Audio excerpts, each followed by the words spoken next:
कृष्ण भावना भावित होकर जो परमेश्वर से संबंधित नहीं है, उसकी ना तो बुद्धि दिव्य होती है और ना ही मन स्थिर होता है, जिसके बिना शांति की कोई संभावना नहीं है। शांति के बिना सुख हो भी कैसे सकता है। तो यहाँ चर्चा हो रही है कि सुख की प्राप्ति कैसे होगी। तो सुख की प्राप्ति कैसे होगी, इस श्लोक को अगर थोड़ा सा रिवर्स में लेके चलें तो सुख की प्राप्ति के लिए आपको शांति चाहिए। शांति है तो सुख है। शांति कब प्राप्त होगी? जब आपकी बुद्धि स्थिर हो जाएगी, जब बुद्धि से आप जो है ठीक तरीके से फैसला कर पाओगे क्या ठीक है और क्या गलत है, इसमें भेद कर पाओगे, तब आपको जो है शांति की प्राप्ति होगी। बुद्धि का स्थिर होना अर्थात ठीक का ठीक और गलत का गलत, इन दोनों में भेद कर पाना तभी पॉसिबल है जब आपका मन जो है आपके वश में होगा। अगर मन वश में नहीं, मन आउट ऑफ कंट्रोल है, तब आपको जो है फैसला करने में हमेशा दिक्कत आएगी, क्या ठीक है मेरे लिए और क्या गलत है मेरे लिए। और मन कैसे वश में होगा? तो इसके लिए भगवान ये बता रहे हैं कि मन कब स्थिर होगा, मन कब वश में होगा? जब आप अपना संबंध भगवान से स्थापित कर लेंगे। जब आपका संबंध भगवान से हो जाएगा, और किस तरह होना है इसकी भी कंडीशन दी है। आप कहें जी कि मैं तो भगवान से मेरा संबंध बन गया है। क्या आप कृष्ण भावना में हैं, अर्थात कृष्ण के भाव में हैं? अगर आप कृष्ण के भाव में हैं, कृष्ण की भावना में हैं, और उस भावना के अंतर्गत आपने जो है अपने मन को वश में किया है, अर्थात अपना संबंध भगवान से स्थापित किया है, तब तो आपको शांति की संभावना है, सुख की प्राप्ति की संभावना है, वरना आपको सुख की प्राप्ति नहीं हो सकती। इस श्लोक के अंदर जो है सिंपल सिंपल बातें बताई गई हैं कि सुख है कहाँ। यही हमने पिछली बार चर्चा करी थी। आज उसी चर्चा को जो है बहुत ही शॉर्ट में रिपीट करते हैं। सुख कहाँ है? कहाँ है जी सुख? जहाँ शांति, जहाँ शांति है। आपका घर कहाँ है? जहाँ पोस्ट ऑफिस है। पोस्ट ऑफिस कहाँ है? जहाँ मेरा घर है। दोनों कहाँ हैं? आमने सामने। सुख देखिए, भगवान भगवत गीता के अंदर हर प्रश्न का उत्तर दे रहे। उन्होंने बोला, एक श्लोक पढ़ता हूँ, 8वें अध्याय का 15वां श्लोक है। आपके यहाँ पेज नंबर होगा 283, 283 नंबर पेज। मामुपेत्य पुनर्जन्म दुखालयम शाश्वतम नाप्नुवन्ति महात्मनः संसिद्धिम परमाम गतः। मुझे प्राप्त करके महापुरुष जो भक्ति योगी हैं कभी भी दुखों से पूर्ण इस अनित्य जगत में नहीं लौटते, क्योंकि उन्हें परम सिद्धि प्राप्त हो चुकी होती है। परम सिद्धि, परम सिद्धि क्या है? कि उससे बढ़ के कोई आपकी डिजायर, इच्छा है ही नहीं। सबसे हाईएस्ट डिजायर जो है, हाईएस्ट जो आपकी इच्छा है, वो जब पूर्ण हो जाएगी तो आप कहोगे मैं बिल्कुल सिद्धि प्राप्त होगी जी, हर कुछ मिल गया, कुछ नहीं चाहिए और। Is the last limit, highest limit है। परम सिद्धि क्या है? भगवान का प्रेम। जब तक आपका भगवान से प्रेम नहीं होगा, भगवान के धाम नहीं जा सकते। अगर मेरा आपसे प्रेम है तो अपने घर में आने देंगे, प्रेम नहीं है तो अपने घर में आप नहीं आने देंगे, बाहर से भगा देंगे मेरे को। दरवाजा कब खुलेगा? जब आपका प्रेम होगा। भगवान से प्रेम होगा तो भगवान के घर के द्वार खुलेंगे, अर्थात परम सिद्धि प्राप्त होगी। और शर्त क्या है? भगवान कहते हैं उसका फायदा ये है कि मेरे को प्राप्त होने के बाद लोग दुखों से पूर्ण इस अनित्य जगत में नहीं आते। तो एक स्टेटमेंट दी कि इस वर्ल्ड में, इस संसार में नहीं आते। दूसरी दी दुखालयम अशाश्वतम, अर्थात ये संसार दुखों का घर है। और अगले ही श्लोक में भगवान कहते हैं आ ब्रह्म होना लोका पुनर्वर्तिनो अर्जुन मामुपेत्या तो कौन्तेय पुनर्जन्म न विद्यते। पुनर्जन्म न विद्यते अर्थात दोबारा जन्म नहीं होता। आम भाषा में बोलेंगे तो 84 लाख योनियों से छुटकारा हो जाएगा। सिंपल।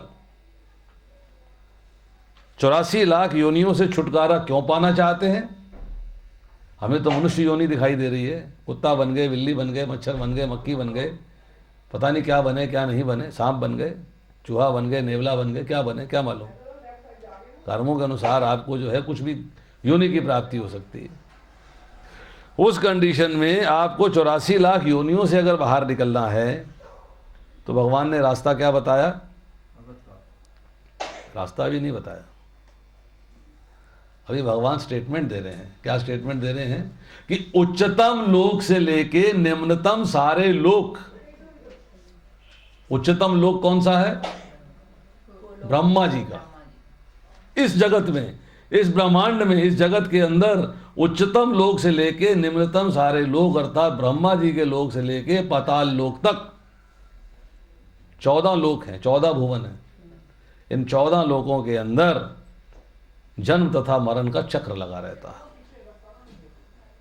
एक बात। और दूसरी बात ये कही कि ये सारे लोक दुखों के घर हैं। अर्थात ब्रह्मा जी का लोक जिसको सत्य लोक कहा जाता है, सत्य लोक से लेके और पाताल लोक तक सारे के सारे लोक जो है वो दुखों के घर हैं।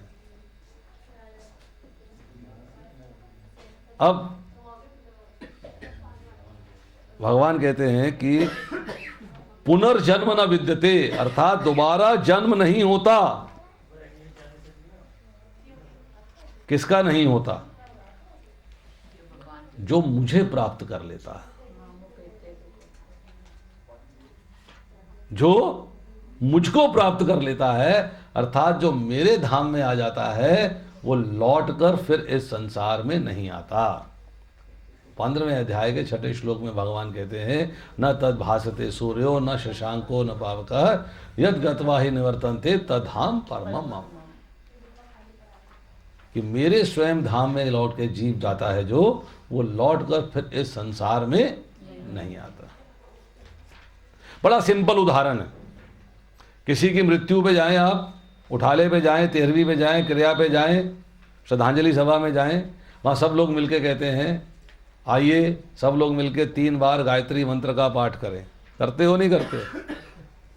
उसके बाद कहते हैं आइए सब लोग मिलके प्रार्थना करें कि इस दिवंगत आत्मा को भगवान अपने चरणों में स्थान देना।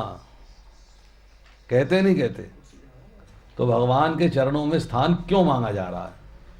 इसीलिए मांगा जा रहा है कि भगवान के चरणों में स्थान मिल गया तो लौट कर इस संसार में आना नहीं होगा। पुनरपि जन्मम पुनरपि मरणम से छुटकारा। बार बार जन्म, बार बार मृत्यु से छुटकारा हो जाएगा। अब भगवान कहते हैं कि सारे संसार, सारे के सारे लोग दुखों के घर हैं।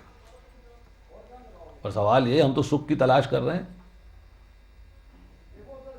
साड़ी की दुकान में टीवी मिल सकता है? मिल सकता है क्या? नहीं मिलेगा। अगर लेंगे तो मूर्ख कहलाएंगे। दुखों के घर में सुख की तलाश करते हैं तो मूर्ख हुए कि अकलमंद? दुखों का घर है। भगवान ने स्टेटमेंट दिया है भाई। भगवान की स्टेटमेंट गलत तो हो नहीं सकती। जब भगवान ने कहा कि उच्चतम लोक से लेके निम्नतम सारे लोग दुखों के घर हैं, तो दुखों के घर के अंदर सुख की तलाश करना मीनिंगफुल है या बेमानी है? क्योंकि सब भौतिक संसार है। हाँ जी, ब्रह्मा जी भौतिक जीव हैं, इसीलिए भौतिक संसार जितने भी हैं वो सब दुखों के घर हैं। अब भगवान कहते हैं सुख कहाँ है? कर्मजम बुद्धि युक्ता ही फलम त्यक्त्वा मनीषिणः जन्म बंध विनिर्मुक्ता पदम गच्छन्ति अनामयम्। दूसरे अध्याय का 51वां श्लोक है। इस तरह भगवत भक्ति में लगे रहकर बड़े बड़े ऋषि मुनि अथवा भक्तगण अपने आप को इस भौतिक संसार में कर्म के फलों से मुक्त कर लेते हैं और इस प्रकार वे जन्म मृत्यु के चक्र से छूट जाते हैं और भगवान के पास जाकर उस अवस्था को प्राप्त करते हैं जो समस्त दुखों से परे है। समस्त दुखों से परे मतलब अनामयम पद जो है, आमय, आमय बोलते हैं विकार को। आमय शब्द जो है, संस्कृत की विद्वान बैठी हैं, ये कन्फर्म करेंगी, आमय जो है विकार को बोलते हैं और अनामय, अनामय जो है वो बोलते हैं जहां विकार ना हो, निर्विकार, जहां विकार ना हो। और यहां जो है आमय की बात जो हो रही है वो हो रही है दुखों से परे, अर्थात भगवान कह रहे हैं कि भगवत भक्ति में लगे रहकर बड़े बड़े ऋषि मुनि अथवा भक्तगण अपने आप को भौतिक संसार में कर्म के फलों से मुक्त कर लेते हैं। कर्म के फलों से मुक्त होना, ये बात समझने वाली है कि इसका क्या अर्थ है। कर्म के फलों से मुक्त होना, और जो व्यक्ति कर्म के फल से मुक्त हो गया उसके लिए भगवान ने क्या स्टेटमेंट दिया कि वो जन्म मृत्यु के चक्र से बाहर निकल गया, अर्थात अब वो 84 लाख योनियों में नहीं आएगा। इसके बाद बताया कि उस अवस्था को, उस स्थिति को प्राप्त करते हैं, उस पद को प्राप्त करते हैं, उस जगह को प्राप्त करते हैं जो दुखों से परे है। दुख से परे क्या मिलेगा? सुख। और सुख से परे क्या मिलेगा? दुख। तो जो अवस्था समस्त दुखों से परे है वो कहां है? मेरे पास आकर। भगवान क्या कह रहे हैं? मेरे पास आकर। तो सुख कहां है? इस धाम में है? नहीं है। कहां पर है? भगवान के धाम में। अब आप कहेंगे जी ये तो बड़ा मुश्किल काम बता दिया आपने, यहां सुख ही नहीं हो सकता। है, टेम्परेरी। यहां का सुख कैसा है? टेम्परेरी। थोड़ा सा आया फिर दुख हो गया, फिर थोड़ा आया फिर दुख हो गया, फिर थोड़ा आया फिर दुख हो गया। परंतु जो एक्चुअल सुख है, परमानेंट सुख है, शाश्वत सुख है, वो कहां पर है? भगवान के धाम। अब इसको जो है लॉजिकली अगर प्रूव करें कि सुख जो है भगवान के धाम में क्यों है और उस सुख की प्राप्ति के लिए हमें क्या कार्य करना चाहिए, सिंपल भाषा में समझिएगा। शरीर और आत्मा में भेद मानते हैं कि नहीं मानते हैं? जब हम ये कहते हैं कि श्यामलाल जी गुजर गए, श्यामलाल जी चले गए, श्यामलाल जी का स्वर्गवास हो गया, तो श्यामलाल तो सामने पड़ा है, स्वर्गवास किसका हुआ? शरीर तो यहां पड़ा, स्वर्ग कहां चला गया? पता नहीं स्वर्ग गया कि नरक गया, ये हमें नहीं पता, पर हम शब्दों में इस्तेमाल करते हैं कि स्वर्गवास हो गया, मालूम नहीं कहां गया। इसका मतलब यह है कि उस व्यक्ति की दो पहचान थी, एक पहचान है ये शरीर और दूसरी पहचान है आत्मा। नंबर 2, जो जाता है उसको पहले आना होता है, बिना आए कोई जा नहीं सकता। बब्बू है वो आया ही नहीं जी, बब्बू है चला गया, मतलब आया था चला गया। तो आत्मा जो है आई कहां से?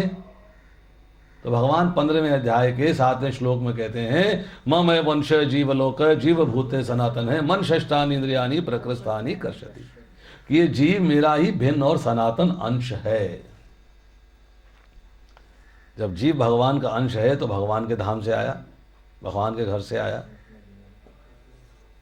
जीव जब भगवान के धाम से आ रहा है तो उसका ओरिजिनल घर कहाँ है? जहाँ पैदा होते हैं वही तो ओरिजिनल घर है ना।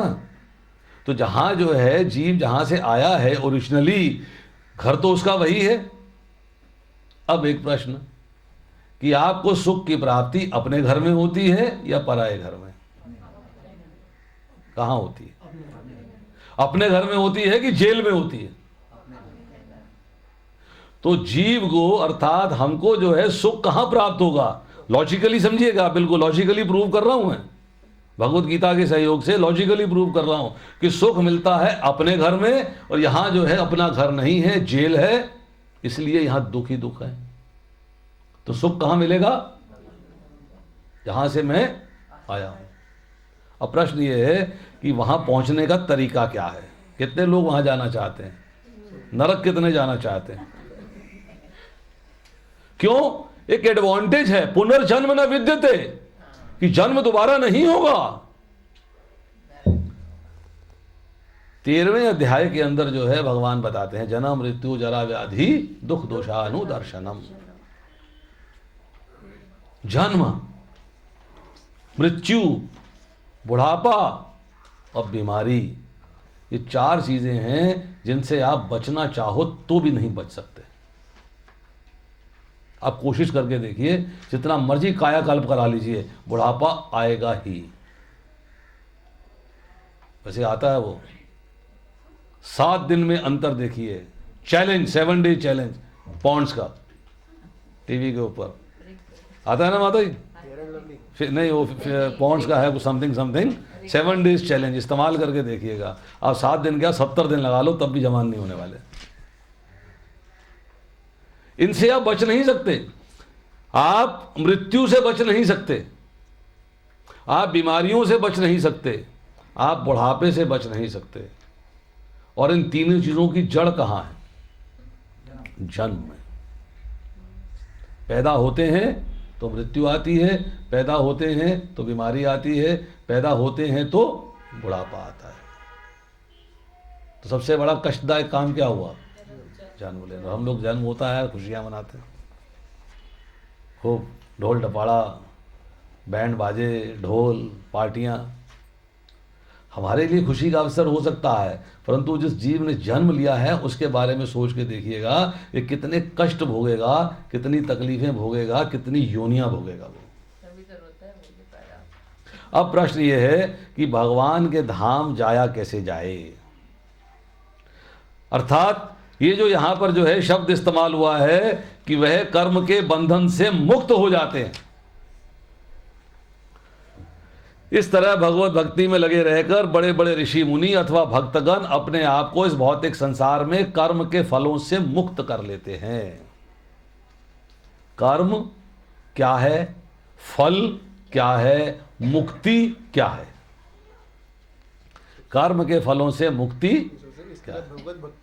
वो सब बताऊंगा, चिंता नहीं करो आप, I will come to that. क्या है?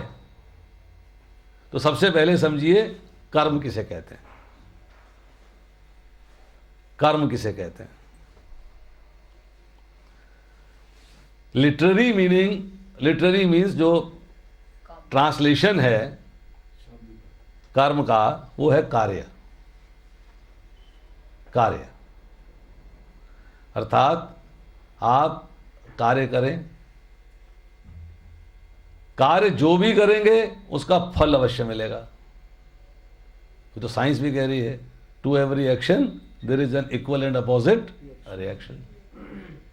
आप कोई भी कार्य करते हो, कोई भी काम करते हो, उस काम का आपको फल जो है वो अवश्य मिलता है। कोई कार्य कर लीजिए आप। उदाहरण, एकदम फल मिलता है, किसी का लेट फल मिलता है।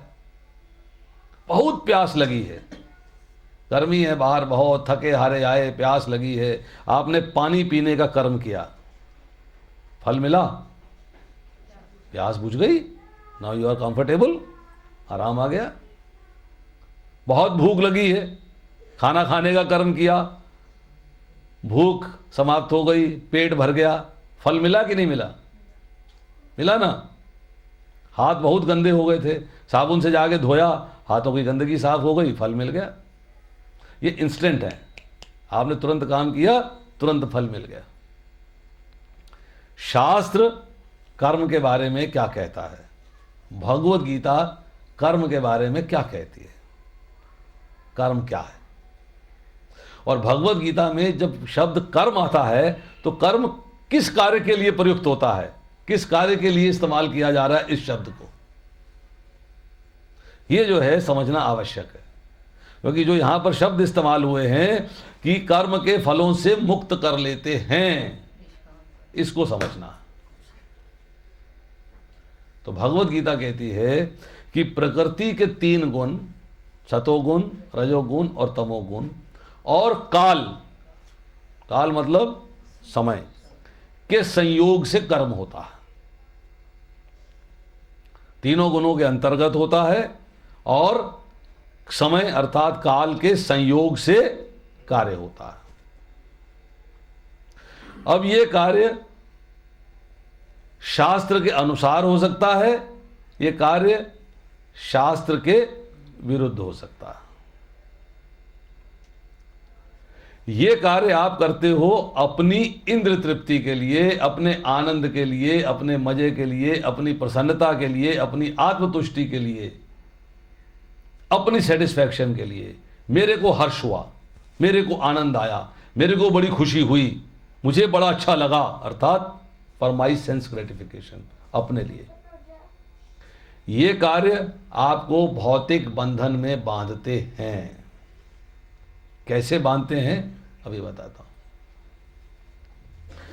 कार्य हुआ प्रकृति के 3 गुण और काल के संयोग से, कार्य हुआ अपने आनंद के लिए, अपनी आत्मतुष्टि के लिए, अपनी प्रसन्नता के लिए, अपनी खुशी के लिए, शास्त्र के अनुसार हुआ, अर्थात जो कार्य जो है शास्त्रोक्त हैं, शास्त्र में दिए गए हैं कार्य करने के लिए। उदाहरण के तौर पे आपने जीवन यापन करना है, तो शास्त्र के अंदर, भगवत गीता के अंदर 18वें अध्याय के अंदर चर्चा करी गई है कि ब्राह्मण के कर्तव्य क्या हैं, क्षत्रिय के कार्य क्या हैं, वैश्य के कार्य क्या हैं और शूद्र के कार्य क्या हैं। अगर आप उन कार्यों के अनुसार, जो कर्म जो हैं भगवान ने बताए हैं, जिस तरीके के कार्य बताए हैं, उसके अनुसार अपना जीवन यापन करते हो तो आप शास्त्रोक्त कर रहे हो। आपने कहा लो जी, पत्नी ने कहा 1 किलो घी ले आओ, दुकान पे गया, चक्कू दिखाया, 1 किलो घी छीन के ले आया, तो शास्त्रोक्त है कि बिना शास्त्रोक्त है? लूट लिया, चोरी कर ली, डाका मार लिया, किसी का घर जला दिया, बलात्कार कर दिया, अर्थात जितने भी कार्य आपने जो है शास्त्र के विरुद्ध किए हैं, किए अपनी प्रसन्नता के लिए हैं, किए अपनी खुशी के लिए हैं, किए अपने मज़े के लिए हैं कि मुझे बड़ा आनंद आया जी, रोटी आ गई घर में, देखो कुछ नहीं, एक पिस्तौल दिखाई, सारा माल घर में आ गया, महीने भर का राशन पड़ गया, कोई प्रॉब्लम ही नहीं है, क्या दिक्कत है? परंतु भगवान ये बताते हैं कि जो कार्य आप शास्त्र के अनुसार करते हो, अपनी प्रसन्नता के लिए करते हो, वो सकाम कर्म कहलाता है। उसी को भगवत गीता में हर जगह पर कर्म कहा गया।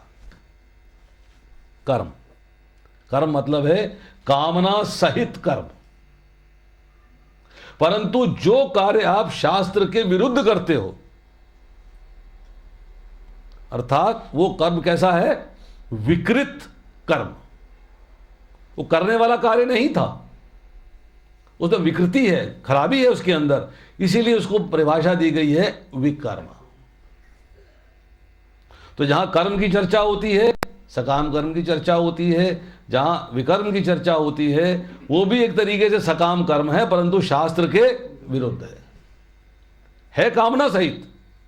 मेरी डिजायर है अपने आप को प्रसन्न करने की, अपने आप को खुश करने की, अपना आनंद लेने की, परंतु शास्त्र के विरुद्ध है।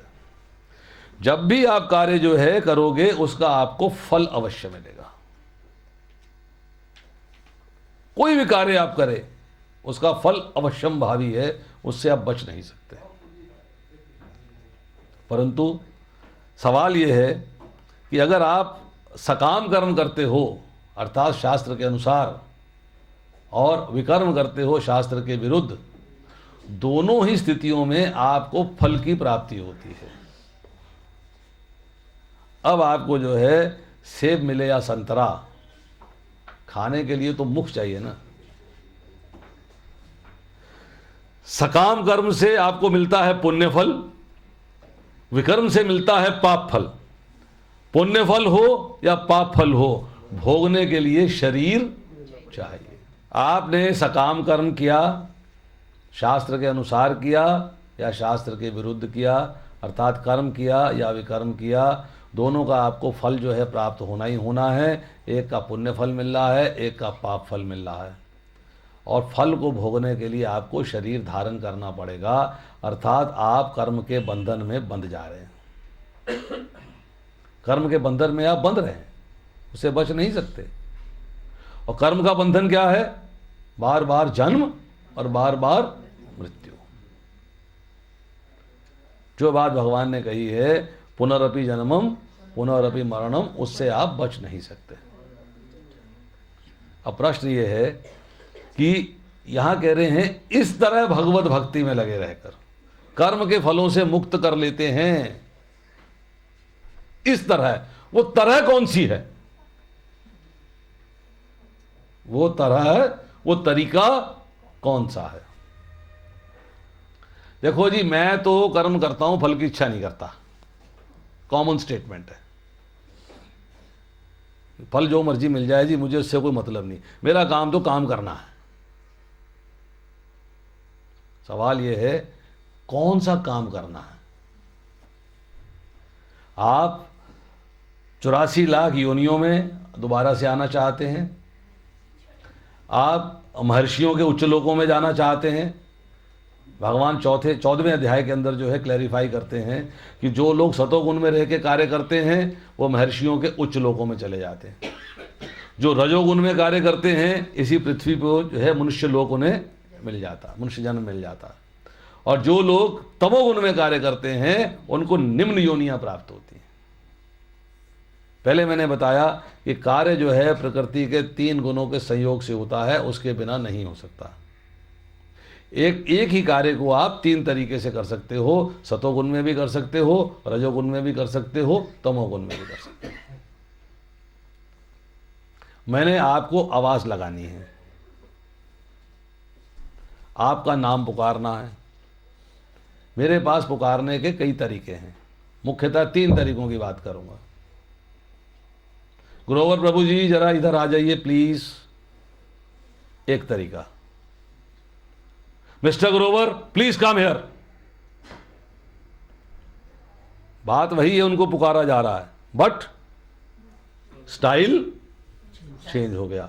पहले में हाथ जोड़ के प्रार्थना करते हुए, रिक्वेस्ट करते हुए एक सतोगुनी प्रार्थना थी। दूसरे में ऑर्डर था, और तीसरे में 2 गालियां दी, साथ में 2 गालियां दे दी और साथ में बोला इधर आओ। तमोगुनी हो गया।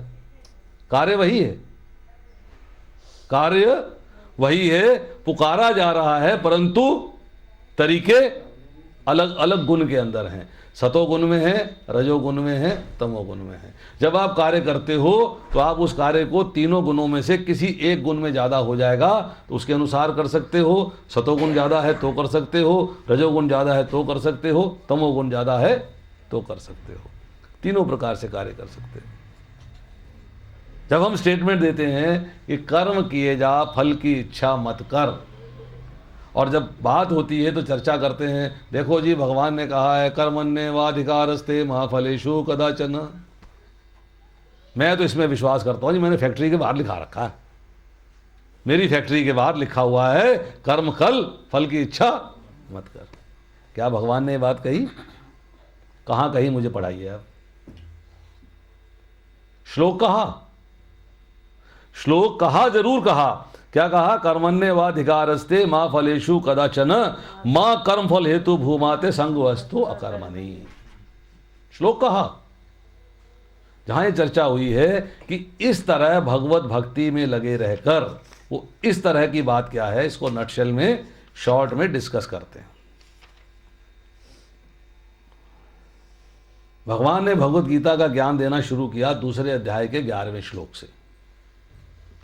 अशोच्यान अन्वशोचस्तम प्रज्ञावादाश भाषसे गतासूनश्च नानुशोचन्ति पंडिताः। 2 अध्याय के 11वें श्लोक से भगवान ने अर्जुन को भगवत गीता का ज्ञान देना आरंभ किया। और ज्ञान में आरंभ किससे किया? शरीर और आत्मा के भेद से, कि शरीर और आत्मा में भेद है, दोनों डिफरेंट है। इस ज्ञान को देने के बाद भगवान ने जो है 31वें से लेके 38वें श्लोक तक अर्जुन को क्षत्रिय धर्म की चर्चा करी कि क्षत्रिय का धर्म क्या है। क्यों? क्योंकि अर्जुन जो है भीख मांगने जाने को तैयार था, युद्ध करने के लिए तैयार नहीं था। उसके मन में दुविधा थी, एक तरफ क्षत्रिय धर्म का पालन नहीं करता हूं तो क्या होगा, दूसरी तरफ सब मारे जाएंगे, पाप कर्म लगेगा। दुविधा में है, टेंशन में है, कुंठा में है, परेशानी में है, चिंता में है, क्या करूं क्या नहीं करूं। अब उस बात को स्पष्ट करने के लिए भगवान ने उसको जो है भगवत गीता के अंदर 2 अध्याय के 11वें श्लोक से लेके 30वें श्लोक तक शरीर और आत्मा इन दोनों का भेद बताया। उसके बाद 2 अध्याय के 39वें श्लोक में आगे भगवान कहते हैं, ईशा ते अभिहिता सांख्ये बुद्धि योगे त्विमां शृणु बुद्धया युक्तो यया पार्था कर्म बंधन प्रयाससी। बहुत बढ़िया श्लोक है, ये बिगिनिंग है ज्ञान की। कहते हैं यहां मैंने वैश्लेषिक अध्ययन सांख्य के द्वारा इस ज्ञान का वर्णन किया है। सांख्य का मतलब होता है एनालिटिकल स्टडी, एनालाइज किया, शरीर क्या है और आत्मा क्या है, दोनों को मैंने डिफरेंशिएट करके तेरे को समझा दिया है और यह बता दिया है कि आत्मा के गुण क्या क्या हैं। अब जो तेरे मन में पाप कर्म की बात आ रही थी उसको माइंड में रखते हुए भगवान यह कह रहे हैं, मैं तुझे निष्काम भाव से कर्म करना बता रहा हूं। सिर्फ कर्म की बात नहीं करी, निष्काम भाव साथ में इस्तेमाल किया शब्द। बुद्धि योगे, बुद्धि योगे मतलब अपनी बुद्धि के द्वारा अपने आप को मेरे से जोड़ दो। और बुद्धि योग का दूसरा अर्थ है निष्काम कर्म योग। निष्काम पहले हमने चर्चा करी कामना सहित, यही चर्चा करी ना, सकाम कर्म शास्त्र के अनुसार, शास्त्र के विरुद्ध अर्थात कामना सहित कार्य। पर भगवान क्या कह रहे हैं कि कर्मों के बंधन से मुक्त होना है तो कैसे होना है कि अब मैं निष्काम भाव से कर्म करना बता रहा हूं। उसके बाद एक बहुत ही स्ट्रॉन्ग स्टेटमेंट दिया, इसे सुनो, सुनो, मैं निष्काम भाव से कर्म करना बता रहा हूं और फिर स्टेटमेंट दे रहे हैं इसे सुनो। और सुनने का अर्थ क्या है ये अगली लाइन में बता रहे हैं। कह रहे हैं यदि तुम ऐसे ज्ञान से कर्म करोगे, किस ज्ञान से? जो ज्ञान मैं दे रहा हूं, जो ज्ञान मैं दे रहा हूं, अगर तुम इस ज्ञान से कर्म करोगे तो तुम कर्मों के बंधन से अपने को मुक्त कर सकते हो। वो जो बात हमने जो है 2 अध्याय के 91वें श्लोक में पढ़ी, कर्मजम बुद्धि युक्ता ही फलम त्यक्त्वा मनीषिणः, उसमें कहा जा रहा है कि इस तरह भगवत भक्ति में लगे रहकर अपने आप को कर्मों के बंधन से मुक्त कर लेते हैं। कर्मों से बंधन से मुक्त होने का फॉर्मेट क्या दिया, तरीका क्या बताया?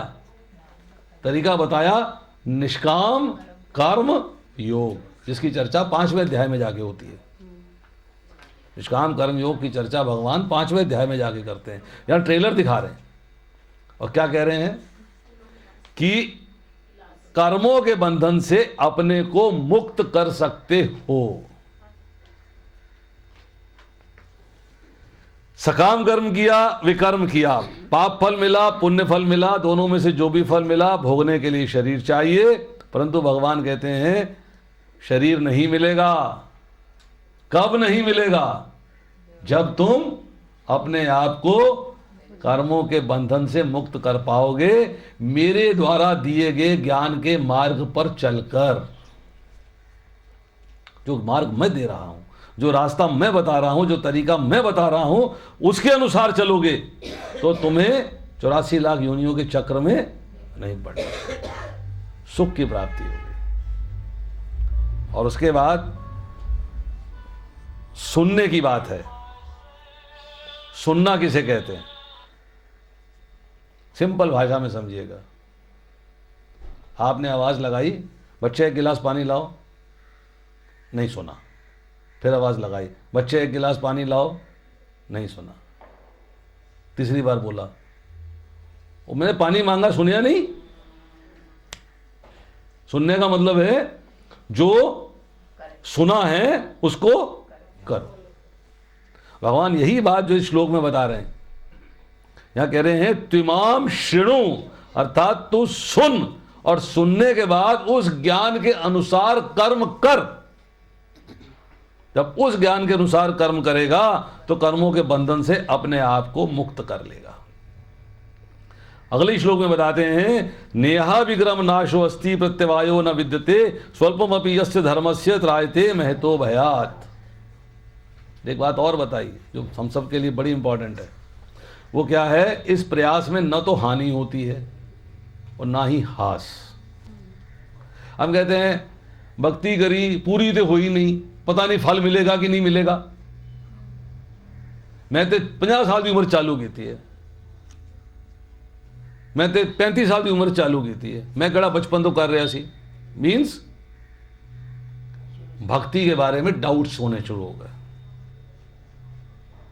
बचपन से करता तो अच्छा फल मिलता, अब तो आधी जिंदगी बीत गई है, अब करने क्या फायदा, अब जैसा चल रहा है ऐसे ही चलने दो, अगले जन्म में सोची जाएगी।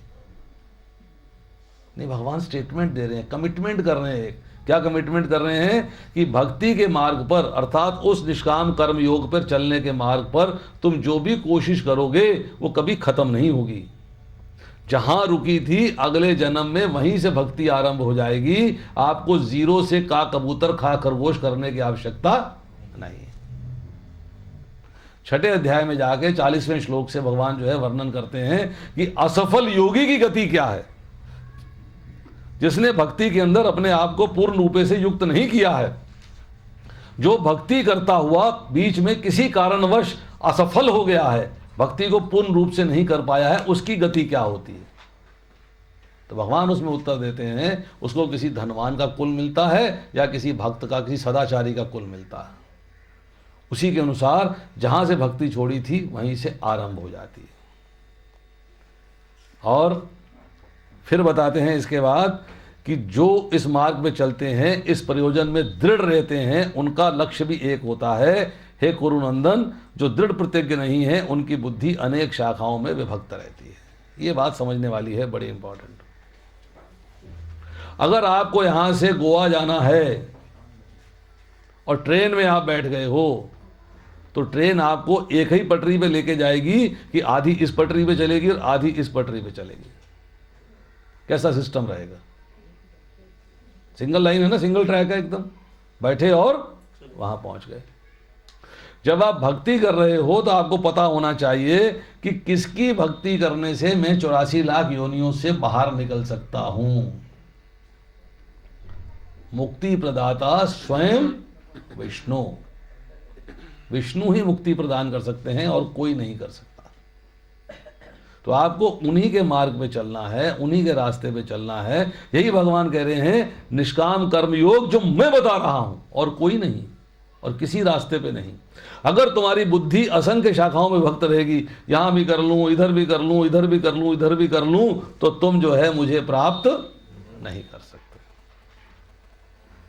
और फिर जो है यहां कहते हैं 47वें श्लोक के अंदर, कर्मण्येवाधिकारस्ते मां फलेषु कदाचन मां कर्मफल हेतु भूमाते संगु अस्तु अकर्मणि। कर्मण्येवाधिकारस्ते, ये बहुत इंपॉर्टेंट श्लोक है। हर व्यक्ति कोट करता है, टीवी के हर चैनल पे श्लोक की चर्चा आ रही होती है। आमतौर पे मीनिंग क्या निकाला जाता है कि कर्म किए जा, फल की इच्छा मत कर। भगवान कहते हैं तुम्हें अपना कर्म करने का अधिकार है। कर्मण्ये व अधिकारस्ते, अधिकार है, कर्म करने का अधिकार है। भगवान सच्चिदानंदमय है, हम उनका अंश हैं, हम भी सच्चिदानंदमय हैं। भगवान के पास फ्री विल है, हमारे पास भी फ्री विल है, दोनों के पास फ्री विल है। हम अपनी मर्जी से कोई भी कार्य कर सकते हैं, हमें उस मर्जी को रोकने टोकने के लिए कोई नहीं। घर वाले समझाते हैं, पर मर्जी आदमी अपनी पे चल सकता है, उसको रोकने टोकने वाला कोई भी नहीं है। आपको कर्म करने का अधिकार है, अर्थात you are empowered to work as you desire. आपका मन है इनको चक्कू मारने का, बिल्कुल मार सकते हो, कोई रोकने वाला नहीं है आपको। You can do it. समाज के लोगों को छोड़ दीजिए, आपको रोकने वाला कोई नहीं है। इनकी ये जो भौतिक जो रुकावटें हैं, इनकी बात चर्चा मत करिएगा। Means if you desire something you can do it. उसका आपके पास अधिकार है, पावर है। भगवान ने आपको जो है एम्पावरमेंट दिया है, शक्ति दिया है कि आप अपनी मर्जी से कार्य कर सकते हो। दिस इज पार्ट 1, इस श्लोक का पार्ट 1 है ये। पार्ट 2, किंतु कर्म के फलों के अधिकारी नहीं हो। इसका क्या अर्थ है? जो हम ये कहते हैं कर्म किए जा, फल की इच्छा मत कर। कहते हैं कर्म किए जा, फल तो भगवान ने देना, अपने आप ही दे देगा। मैं क्यों करूं, क्या करूं, क्या नहीं करूं वगैरह नहीं। क्लियर कट है कि आप जो कर्म करते हो उस कर्म का फल क्या होगा, ये डिसीजन करना, ये डिसाइड करना, ये डिमांड करना आपका अधिकार नहीं है। This is not in your power. ये आपकी पावर में नहीं है। उस कर्म का फल कर्म के अनुसार भगवान ने देना है। आप उसके अंदर डिमांड नहीं कर सकते, कमांड नहीं कर सकते, डिजायर नहीं कर सकते। आप देखो जी कैसे होता है। देखिए ये घड़ी कितने की है भाई? ये है जी 855 रुपए की। ये लो 855 घड़ी दे दो। अब 855 देने के बाद घड़ी पे आपका अधिकार है। अधिकार हो गया आपका, क्योंकि आपने इसकी रिक्वायर्ड कीमत अदा कर दी। You have paid it. आपने कीमत दे दी, आपका इसके ऊपर अधिकार हो गया। परंतु कर्म करने के बाद उसके फल के ऊपर आपका अधिकार नहीं है। You are absolutely away. अधिकार केवल एक का है, क्या फल देना है वो ठाकुर जी के हाथ में। आप डिजायर जो मर्जी करिए, फल उसके अनुसार मिलेगा नहीं मिलेगा आप नहीं जानते, उनके हाथ में। तीसरा पाठ, मां कर्म फल हेतु भूमा, अर्थात तू कर्म फल का कारण मत बन। कर्म फल का कारण मतलब, वेरी इंपॉर्टेंट क्वेश्चन। एक छोटा सा उदाहरण देता हूं, बात समझ में आएगी। लड़की का विवाह किया, ससुराल जा रही है। माता पिता उसको विदाई के समय सीख दे रहे हैं। क्या सीख दिया? देख बेटा, ससुराल जा रही है, कोई ऐसा काम न करियो जिसके कारण हमें नीचा देखना पड़े। क्या अर्थ हुआ इसका? कोई ऐसा काम न करियो जिसके कारण हमको नीचा देखना पड़े, अर्थात कोई ऐसा काम न करियो जिसका फल ये हो कि हमारी आंखें झुक जाएं। यही भगवान यहां कह रहे हैं कि कोई ऐसा काम नहीं करना जिसका फल प्राप्त हो, भौतिक फल अर्थात पुण्य फल हो या पाप फल हो। फल का कारण मत बनना। फल का कारण बनेगा तो फल भोगना पड़ेगा, और फल भोगना पड़ेगा तो शरीर धारण करना पड़ेगा। अब सवाल यह है कि ऐसा कौन सा काम है जिसको करने से शरीर न धारण करना पड़े? ऐसा कौन सा काम है? फल को बदलने का कारण भी नहीं बन सकता? बदल नहीं सकते। प्रार्थना बहुत लंबी बात है, बताऊंगा सब बताऊंगा। भगवान कहते हैं, बुद्धि युक्तो जहातीह उभे सुकृत दुष्कृते तस्माद् दोग्या युजस्व योग कर्मसु कौशलम। ये आपके प्रश्न का उत्तर है। मैं आपसे कहा था सुनते रहिए, उत्तर मिलेंगे आपको। भक्ति में संलग्न मनुष्य इस जीवन में अच्छे तथा बुरे कार्यों से अपने आप को मुक्त कर लेता है। भक्ति में संलग्न। भक्ति क्या है? भक्ति का मीनिंग है भगवान की प्रेममयी सेवा। अगर आप भगवान की प्रेम से सेवा करते हैं, प्रेममयी सेवा करते हैं, और सेवा कैसे? जो भगवान बता रहे हैं, निष्काम कर्म योग, अर्थात जो मैंने ज्ञान दिया है उसके अनुसार। अगर आपका एक एम्प्लॉई है, अपनी मर्जी से काम करता है, तनख्वाह आपसे पाता है, आपका उससे कोई प्रेम नहीं होता। अगर आपकी मर्जी से काम करता है तब आपका उससे प्रेम होता है। जो आपका सबऑर्डिनेट है, आपका बेटा अगर आपसे प्रेम करता है, आपके कहे अनुसार चलेगा, आप उससे प्रेम करोगे। अगर बेटा अपनी मर्जी पे चलेगा, आपकी बात नहीं सुनेगा, आपका उससे प्रेम नहीं होगा, सुपरफिशियल प्रेम होगा। हाँ है, मेरा बेटा इसलिए प्रेम है। डेप्थ क्या है? किसी ने पूछा आपके 4 बेटे हैं, 4 बहुएं हैं? बोला हाँ जी। बोला मरने वाले हो? बोला हाँ जी। बोला आप बताओ सबको क्या दे रहे हो? कहता है मेरे पास 400 करोड़ रुपया है, सबको 100-100 करोड़ दे रहा हूँ। अच्छा जी। आप मेरे पास जो है 4 बहुत बड़े बड़े बिल्डिंगें हैं, सबको एक एक बिल्डिंग दे रहा हूँ। अच्छा जी। मेरे पास बहुत बड़े बड़े 4 फार्म हाउस हैं, सबको एक एक फार्म हाउस दे रहा हूँ। अच्छा जी। मैं किसी से पक्षपात नहीं कर रहा, मैं किसी के लिए द्वेष नहीं कर रहा, चारों बेटों को एक समान दे रहा हूँ। फिर आपने पूछा अच्छा सेठ जी ये बताओ आपको प्यारा कौन है? कहता बेटा नंबर 2, बहू नंबर 3। बोले क्यों जी, 2 नंबर की बहू क्यों नहीं? कहता 2 नंबर का बेटा तो मेरे कहने पे चलता है, मेरी बात सुनता है, और 3 नंबर बहू बड़ी सेवा करती है, बाकी कोई करती नहीं। कौन प्रिय हुआ? उसने पार्शियलिटी नहीं करी, सबको बराबर बांटा, सबको बराबर सामान दिया। विल के अंदर उसने 1% भी कहीं पर जो है किसी से कमी नहीं करी है। परंतु उसके हृदय से पूछ के देखो आपको प्रिय कौन है, तो बोलेगा बेटा नंबर 2 प्रिय है, बहू नंबर 3 प्रिय है। द्वेष तो आ गया इसमें। द्वेष नहीं आ आया, गया। नहीं प्यार में जब फर्क आ गया, द्वेष नहीं अपने आप आ नहीं, गया। द्वेष नहीं आता। प्रिय होने प्यार नहीं कम हुआ उसका। वो फिर भी कह रहा है मैं द्वेष नहीं करता किसी से। द्वेष होता जब उनको नुकसान पहुंचाता। नुकसान नहीं पहुंचा रहा किसी को, फिजिकली किसी को नुकसान नहीं पहुंचा। कोई नुकसान नहीं पहुंचा रहा किसी को। फीलिंग है ये मुझे ज़्यादा अच्छा लगता है, दे सबको बराबर रहा हूं, बिहेवियर सबसे एक समान है, मेरा व्यवहार, मेरा आचरण, मेरा बिहेवियर सबके साथ एक समान है, किसी से कोई कमी नहीं है। परंतु मेरा हृदय कहता है ये मुझे अच्छा लगता है। तो सर बेटा नंबर 2 और बहू नंबर 3 तो डिजर्व ज्यादा करते थे। नहीं करते ना, भगवान की यही तो क्वालिटी है। ये आपको एग्जाम्पल दिया जा रहा है। भगवान यही तो कहते हैं 9वें अध्याय के 29वें श्लोक के अंदर कि ना तो मैं किसी से पक्षपात करता हूं ना किसी से द्वेष करता हूं। हमें फील होता है हमें कष्ट दिए जा रहे हैं। जहाँ प्रेम एक सेकंड आप सुनते रहिए, प्लीज सुनते रहिए, आप बाद में भरिएगा प्रश्न, आधा घंटा बाद में दूंगा आपको। यहां पर चर्चा हो रही है भक्ति में संलग्न मनुष्य इस जीवन में, मतलब इसी जीवन में अच्छे तथा बुरे कार्यों से अपने को मुक्त कर लेता है। चाहे आपने अच्छा कार्य किया है, अच्छा कार्य मीन्स पुण्य फल, बुरा कार्य मीन्स पाप फल, दोनों से मुक्त हो जाओगे।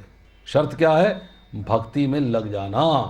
बुद्धि युक्तो जहाती है, बुद्धि युक्तो मीन्स वो बुद्धि योग जो मैं दे रहा हूं, अर्थात निष्काम कर्म योग जो मैं बता रहा हूं, उसमें लगने के बाद तुम इसी जन्म के अंदर उभय सुकृत दुष्कृते, सुकृत मीन्स अच्छे कार्य, दुष्कृते मीन्स बुरे कार्य, मतलब पुण्य फल और पाप फल, दोनों से मुक्ति प्राप्त हो जाएगी।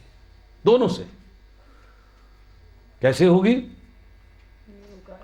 कहते तस्मात् योगा युजस्व, अर्थात जो मैंने योग बताया है उस योग के द्वारा तुम अपने आप को मेरे से जोड़ दो। और बाद में क्या कहते हैं? कर्मसु कौशलम, यही तुम्हारे कर्मों की कुशलता है, एक्सपर्टाइज है। एक्सपर्ट कब बनोगे? जब मेरे द्वारा बताए गए तरीके से तुम अपने आप को मेरे से जोड़ दोगे। तरीका मैंने बताया, निष्काम कर्म योग मैं बता रहा हूं, मेरे कहे अनुसार तुमने अपने आप को मेरे से जोड़ना है। शर्त क्या है?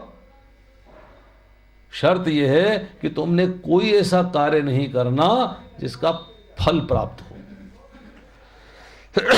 अब आप बोलो जी कार्य तो सारे करते हैं, ऐसा कार्य जिसका फल नहीं मिलेगा? कोई ऐसा कार्य है?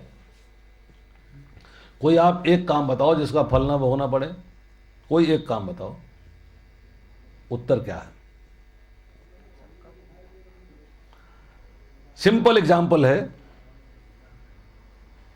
फौजी जवान बॉर्डर के ऊपर दुश्मन के 20, 30, 40, 50 लोगों की हत्या कर देता है, वॉर चल रही है, आप उसको सजा नहीं देते हो, यू डोंट पनिश हिम। गुरुद्वारे में आएगा, स्वरूपा देंगे, मंदिर जाएगा, हार पहनाए जाएंगे, घर में आएगा, मेडल वेडल, सरकार इंक्रीमेंट देगी, पेट्रोल पंप देगी, ये देगी, वो देगी, मतलब उसको जो है पनिशमेंट नहीं मिलती है। और वही फौजी जवान जब अपने गांव में जाएगा या शहर में जाएगा, पड़ोसी की हत्या कर देता है तो सीधा जेल जाता है। सिचुएशन क्या है? पहली कंडीशन में कार्य किया स्वामी के लिए, दूसरी कंडीशन में कार्य किया अपने लिए। जब कार्य अपने लिए कर रहा है तो फल भोग रहा है, जब कार्य स्वामी के लिए कर रहा है तो फल नहीं भोग रहा। मेरे स्वामी कौन है? भगवान। मैं सेवक हूं, वो स्वामी है। अगर मैं स्वामी के कहे अनुसार कार्य करता हूं, उनके कार्य से 1 मिलीमीटर भी बाएं दाएं डेविएट नहीं करता हूं, तो जो भी कार्य करूंगा उसका फल मुझे नहीं भोगना पड़ेगा। भगवत भक्ति में लगे रहकर अगले श्लोक में बताते हैं, कर्मजम बुद्धि युक्ता ही फलम त्यक्त्वा मनीषिणा। बुद्धि युक्ता, जिसने बुद्धि के द्वारा अपने आप को मेरे से जोड़ दिया है, अर्थात निष्काम कर्म योग के द्वारा जिसने अपने आप को मेरे से जोड़ दिया है। कैसे? फलम त्यक्त्वा, फल के लिए तो कार्य करना ही नहीं, त्याग दिया है, कार्य नहीं करना फल के लिए। किसके लिए करना है? मेरे लिए करना है। भगवान कह रहे हैं मेरे लिए करना, मेरे लिए कार्य करोगे तो फल नहीं भोगना पड़ेगा। जन्म बंध विनिर्मुक्ता पदम गच्छन्ति अनामयम, अर्थात फिर तो है तुम इस सकाम कर्म के बंधन से निकल जाओगे। यही बात जो है भगवान 3 अध्याय के 31वें श्लोक में कहते हैं। देखिए, ये मे मतमिदं नित्यम अनुतिष्ठन्ति मानवः श्रद्धावंत अनुसूयन्त मुच्यन्ते ते अपि कर्म भी। यहां कह रहे हैं जो व्यक्ति मेरे आदेशों के अनुसार अपना कर्तव्य करते रहते हैं, मेरे आदेश के अनुसार, मतलब जो इंस्ट्रक्शंस मैंने दी हैं, जो मैंने निष्काम कर्म योग करने का तरीका बताया है, उसके अनुसार जो अपना कर्तव्य करते रहते हैं और ईर्ष्या रहित होकर इस उपदेश का श्रद्धा पूर्वक पालन करते हैं। श्रद्धा से, प्रेम से सेवा होती है, प्रेम से। प्रेम कब होगा? जब भगवान में श्रद्धा होगी। श्रद्धा नहीं होगी तो प्रेम नहीं होगा। वे सकाम कर्मों के बंधन से मुक्त हो जाते हैं। तो सकाम कर्मों के बंधन से अगर मुक्त होना है तो आपके पास एक ही रास्ता है, और रास्ता क्या है? कि अपने आप को भगवान की शरण में ले जाएं और जैसा भगवान ने कार्य बताया है वैसे ही कार्य करें। सेवा भाव। अब भगवान कहते हैं, सुनिए, शुभाशुभ फले एवं मोक्ष से कर्म बंधन संन्यास योग युक्तात्मा विमुक्तो माम उपैष्यसि। 9वें अध्याय का 28वां श्लोक है। फिर वही बात आ रही है, इस तरह पहले भी चर्चा हुई, इस तरह भगवत भक्ति में लगे रहकर। यहां भी कह रहे हैं इस तरह तुम कर्म के बंधन और इसके शुभ और अशुभ दोनों प्रकार के फलों से मुक्त हो सकोगे। इस संन्यास योग में अपने चित्त को स्थिर करके तुम मुक्त होकर मेरे पास आ सकते हो। इस तरह शुभ फल और अशुभ फल। ना हमें पुण्य फल नहीं चाहिए, हमें पाप फल भी नहीं चाहिए। तो पुण्य फल होगा तो भी शरीर चाहिए भोगने के लिए, पाप फल होगा तो भी शरीर चाहिए भोगने के लिए। पाप फल होगा शरीर मिलेगा निम्न योनियों का, पुण्य फल होगा तो भौतिक शरीर, मानव जीवन दोबारा मिल सकता। और फिर जन्म मृत्यु जरा व्याधि, इनसे छुटकारा किसी भी कंडीशन में नहीं है, होना ही होना है। अगर शरीर मिलेगा तो इन चारों चीज़ों से बच नहीं सकते। अब इस तरह क्या है, वो तरह क्या है, भगवान ने क्या तरीका बताया? भगवान का बता रहे हैं, यद करोषि यद शनासी यद जुहोषि ददासी यद तपस्यसि कौन्तेय तत्कुदुर्शुवा मदर्पणम। मद अर्पणम अर्थात सब कुछ मुझे अर्पण कर दो, सब कुछ। हे कुंती पुत्र, तुम जो कुछ करते हो, जो खाते हो, जो अर्पित करते हो या दान देते हो, जो भी तपस्या करते हो, उसे मुझे अर्पित करते हुए करो। 9वें अध्याय का 27वां श्लोक है। अब देखिए, भगवान ने पहले बताया कि जो मेरे लिए कार्य कर दोगे तो फल नहीं भोगना पड़ेगा। ये बात फिर रिपीट कर दी कि अगर मेरे लिए कार्य करोगे, जो खाते हो पहले मुझे खिलाओ, जो पहनते हो पहले मुझे पहनाओ। अर्थात ऑफर कर दो भगवान को। ये नहीं है कि पैंट के बीच पहले भगवान को पहना दी, पहले आप पहन लो फिर मैं पहनूंगा। Means it is a system. क्योंकि सब कुछ उनका है, इसलिए जब उनको थोड़ा सा उनके आगे रख देते हैं, उनको हाथ जोड़ के प्रार्थना कर देते हैं, तो हमको लगता है कि हमने भगवान को ऑफर कर दिया। इसे बोलते हैं कृष्णाइजिंग योरसेल्फ। आपने अपने जीवन को कृष्णमय बनाना है। कृष्णमय। कृष्णमय कैसे बनाएंगे? बोले मैं मंदिर जाकर घंटियां बजाती रहूं, और काम ही नहीं है मैनू कोई, मैं हर वेले बस घंटी बजाती रहूं बैठ के। बच्चों को देखना है, सफाइयाँ करनी है, झाड़ू पोछा करना है, कपड़े धोने हैं, इस्त्री करने हैं, समेटना है, डस्टिंग करनी है, खाना बनाना है, नाश्ता, दोपहर खाना, रात खाना, बर्तन धोने, इतने सारे काम है मेरे लिए। मैंने ऑफिस जाना है, ऑफिस से पैसा कमा के लाना है, नौकरी करनी है, बिजनेस करना है। आप कह रहे हो सब कुछ भगवान के लिए करो। ये कैसे होगा जी? How is that possible? ये कैसे होगा? सारा काम जो है भगवान के लिए होगा, ये कैसे होगा? भगवान ने कहा निष्काम कर्म योग, अर्थात कामना रहित कार्य, वो भी किसके लिए? मेरे लिए। कैसे करूंगा जी मैं? तो यहां पर कंफ्यूजन खड़ा हो गया। तो बड़ा मुश्किल काम बता दिया, बट नहीं, कोई मुश्किल नहीं है।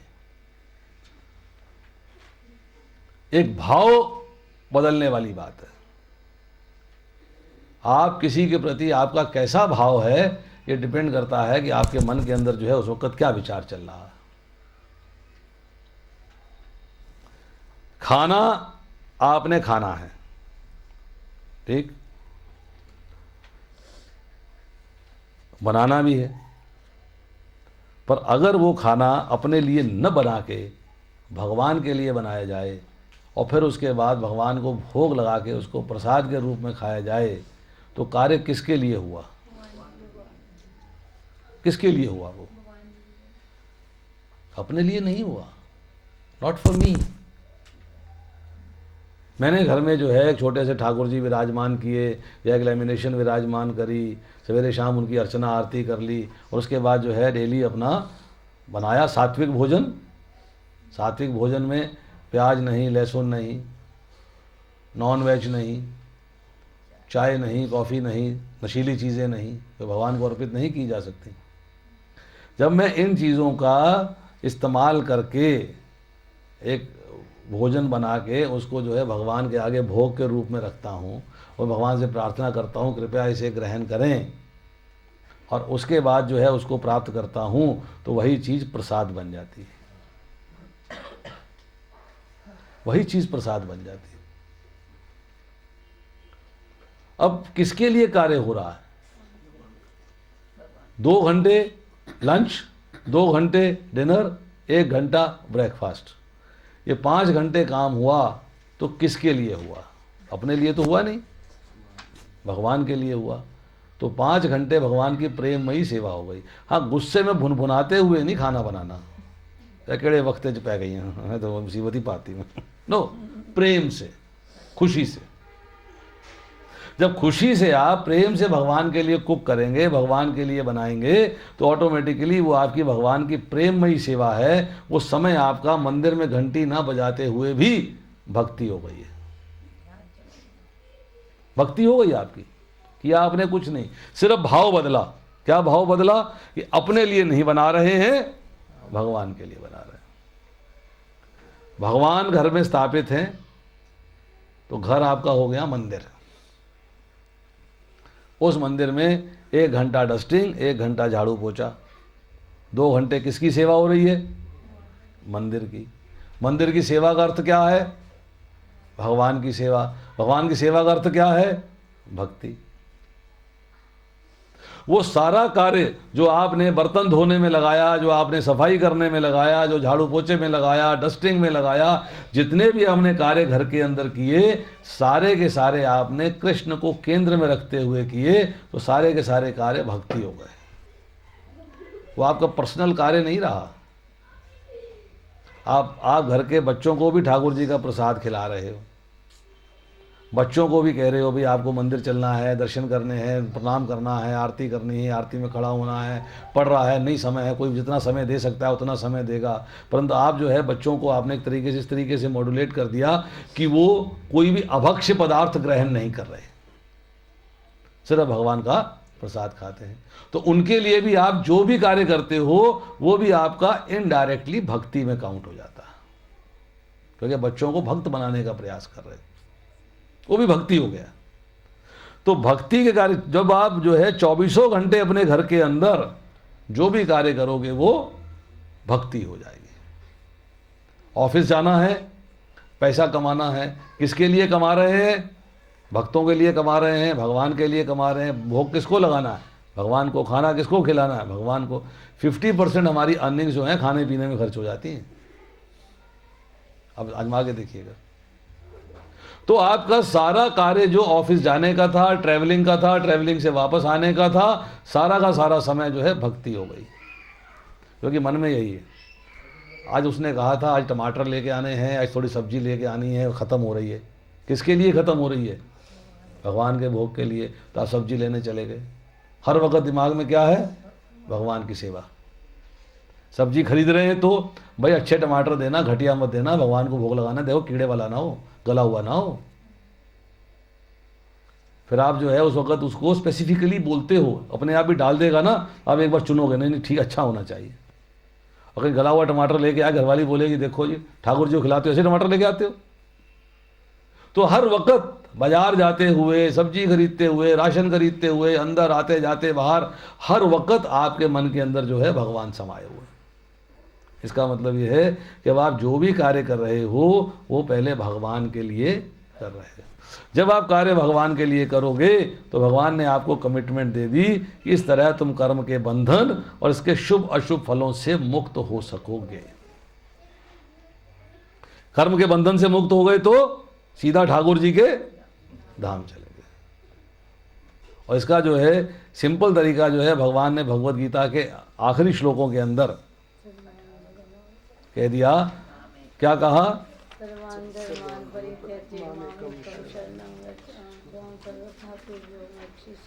देखिए भगवान कहते हैं कि चूंकि तुम मेरे अत्यंत प्रिय मित्र हो,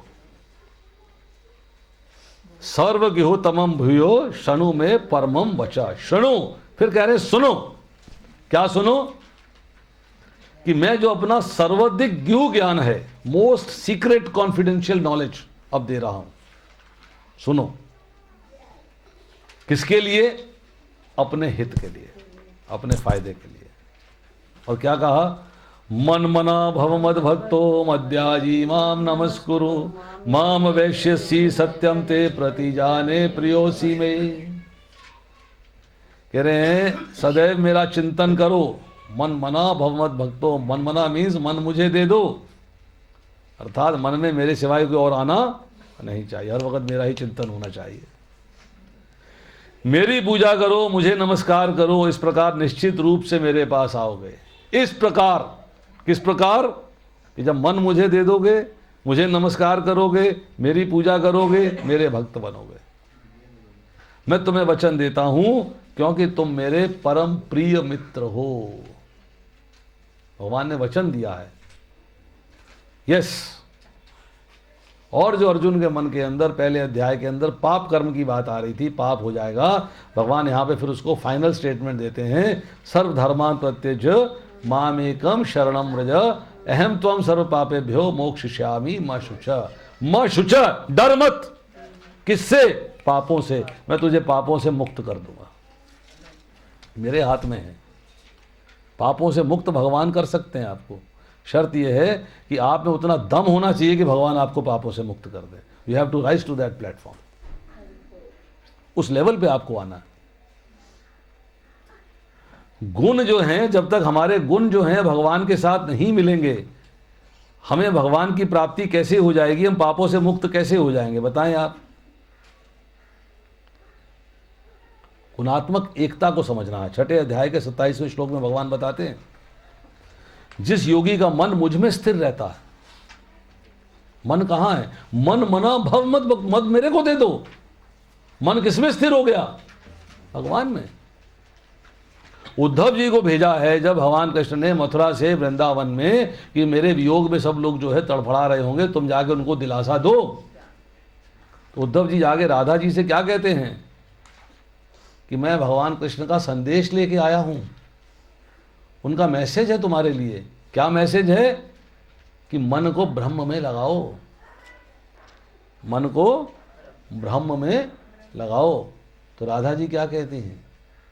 उद्धव, मन ना होते 10-20, एक ही तो मन था, वो श्याम सुंदर ले गया, अब किस में लगाऊं? मन है कहाँ मेरे पास? अर्थात मन में सदैव उनका चिंतन हो रहा है, किसी और का चिंतन नहीं हो रहा है। कहते हैं जिस योगी का मन मुझ में स्थिर रहता है वह निश्चय ही दिव्य सुख की सर्वोच्च सिद्धि प्राप्त करता है। हम सुख की चर्चा कर रहे थे ना शुरुआत में। सुख कहाँ है? कहाँ सुख है? अगर आपका मन जो है वो भगवान के अंदर स्थिर हो गया, और कहीं नहीं, सिर्फ भगवान में स्थिर हो गया। अब कहते हैं वह रजोगुण से परे हो जाता है। तमोगुण से तो परे है ही, रजोगुण से भी परे हो जाता है, और वह परमात्मा के साथ अपनी गुणात्मक एकता को समझता है। देखिए, एक लड़के की शादी लड़की से करनी है, आप कहते हो कितने गुण मिलते हैं जी? बोले 28 गुण मिलते हैं। हाँ, शादी हो सकती है। 36 गुणों में से 28 मिल गए, चलो गुजारा हो गया। 36 मिल गए तो वाह वाह वाह, बल्ले बल्ले हो गई, फिर तो बहुत बढ़िया हो गया। पर अगर आपके गुण मिलने 12, शादी कर दोगे? नहीं करोगे आप, टूट जाएगी, प्रेम ही डेवलप नहीं होगा, प्रेम डेवलप नहीं होगा। भगवान के हैं विशुद्ध सतोगुण, हम लोग कहाँ हैं?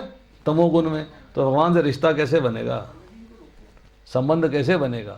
यही बात भगवान कह रहे हैं, जो कृष्ण भावना में मेरे से संबंधित हो जाता है,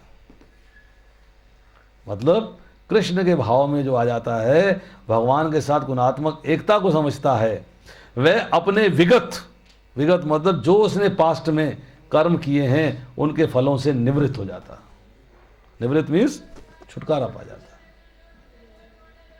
शर्त क्या है? कि आपको अपनी भक्ति के द्वारा अपने आप को उस लेवल पे लेके जाना पड़ेगा। उस लेवल तक पहुंच जाएंगे तो आपको किसी प्रकार का कोई फल नहीं भोगना पड़ेगा, आपका छुटकारा हो जाएगा। क्या हम करने को तैयार हैं?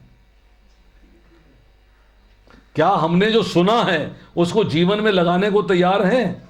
भगवान ने कहा तिमाम शृणु, अर्थात जो मैं कह रहा हूं उसे सुनो और सुनने के बाद उस पर चलो। क्या हम भगवान ने जो हमें संदेश दिया है, जो मैसेज दिया है, उसके अनुसार अपने जीवन को चलाने के लिए तैयार हैं?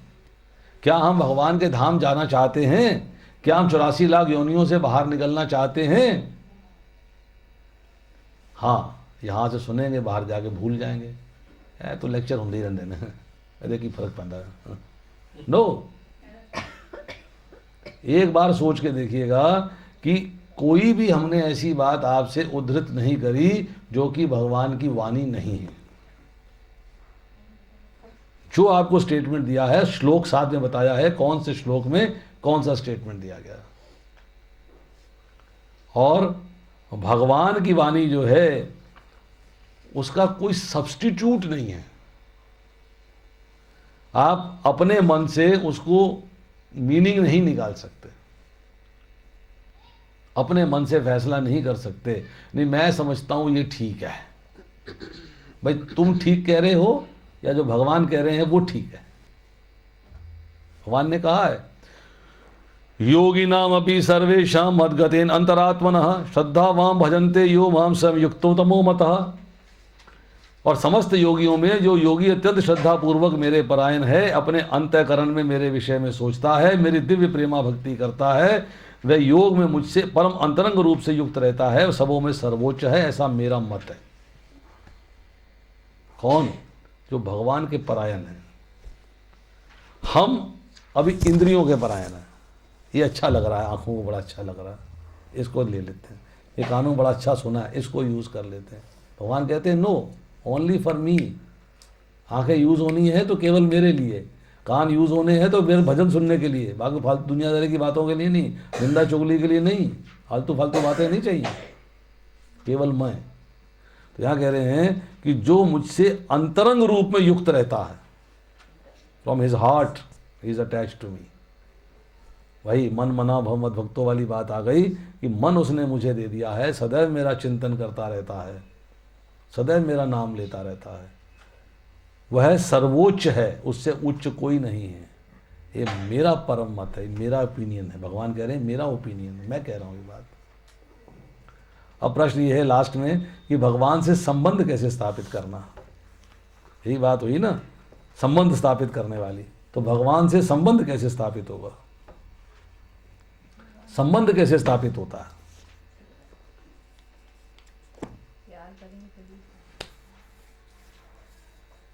जी प्यार करने से पहले बुलाना पड़ेगा, सपने में थोड़ा होगा। You have to call Grover ji. तो ग्रोवर जी ने हाँ संबंध बन गया, सुन ली मेरी बात, जवाब दे दिया, हाँ जी प्रभु जी। जैसे ही जवाब दिया मतलब संबंध कायम हो गया। आपने फोन उठाया, फोन किया, डायल किया, उधर से आई हरे कृष्णा, संबंध स्थापित हो गया। कैसे हुआ? शब्द के द्वारा।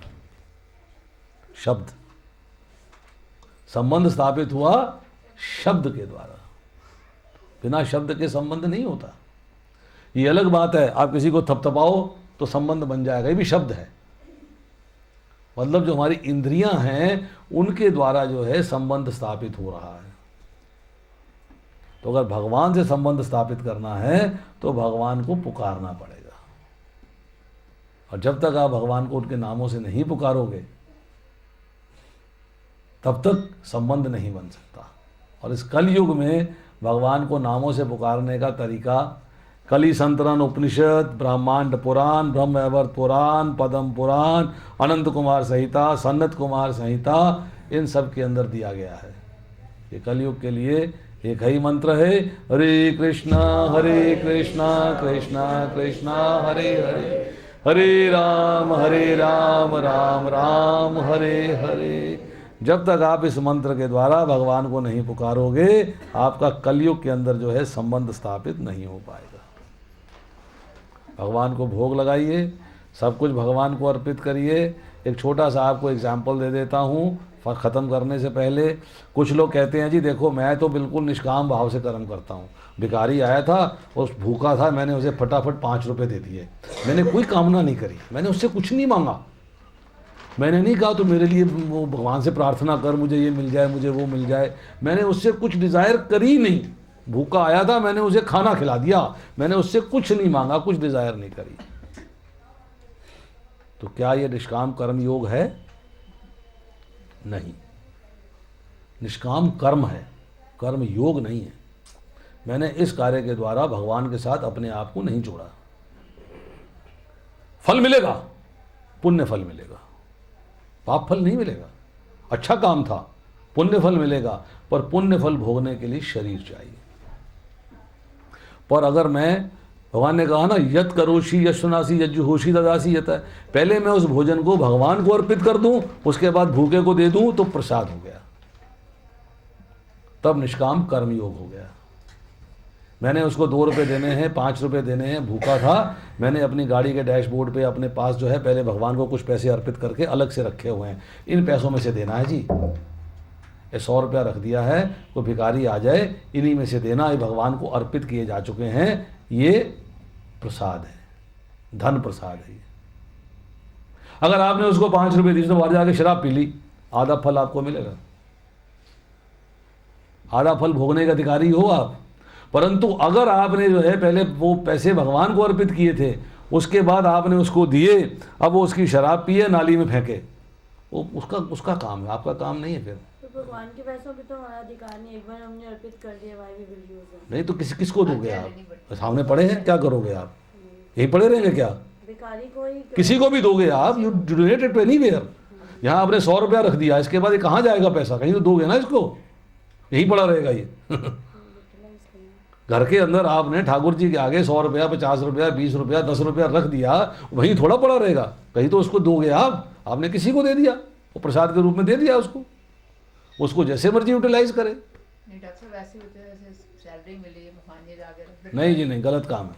गलत है। हाँ, फिर उस पैसे से आप भगवान के लिए भोग का सामान नहीं खरीद सकते, तो भोग हो गया। अच्छा हो गया। पहले आपने सैलरी दे दी, ठाकुर जी ले लो, फिर बोला अच्छा इसमें आपके लिए सब्जी खरीद के लाती हूँ, उसमें भोग लगाऊंगी, ये गलत है। तो जब बच्चे देते हैं तो कि सारी सब्जी आप ले लो, तो ऐसा थोड़ी मतलब कि वो खर्चा नहीं लेते, तो हम भी खर्चा तो लेने के अधिकारी हैं। जब हम खर्चा सब लो कुछ- करो, आप खर्चा जब हम करो। सब कुछ दे देंगे तो वो वही देंगे। नहीं, आप खर्चा लीजिए, अपने पे खर्च करिए, दोबारा भगवान को ऑफर नहीं कर सकते वो। नहीं नहीं, दोबारा कैसे प्रभु जी? तो भोग कैसे लगाओगे भगवान को भोग दोबारा? लगाए बिना हम खाते ही तो नहीं फिर हैं, इसलिए तो पहले मत हमको दो, खाना ही पड़ेगा। वो अलग रखिए कोटा।